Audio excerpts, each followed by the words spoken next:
से accounting equation approach के accordingly. Types of account है asset account, liability account, capital account, drawings account, revenue account, expense account. इन account में debit और credit करने के रूल।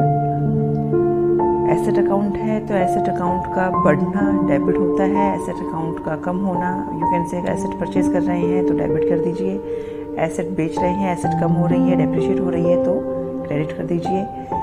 इसके विपरीत लायबिलिटी अकाउंट, लायबिलिटी का बढ़ना क्रेडिट होता है और उसका कम होना डेबिट होता है। हम कोई बैंक लोन लेते हैं, हमारी लायबिलिटी बढ़ जाती है, उसे क्रेडिट में लिखेंगे, और अगर हम कोई लोन रीपे कर देते हैं, लायबिलिटी कम हो रही है, डेबिट कर दीजिए।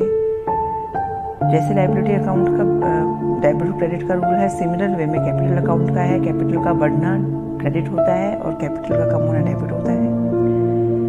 लॉस और एक्सपेंस अकाउंट में एक्सपेंस का बढ़ना डेबिट होगा और एक्सपेंस का कम होना जो है वो क्रेडिट। और इनकम अकाउंट में रेवेन्यू अकाउंट का बढ़ना क्रेडिट होगा और रेवेन्यू का कम होना डेबिट होगा। ये कुछ रूल है, डिटेल्ड वीडियो चैनल पर है, आप वहाँ चेक कर सकते हैं। Thank you very much.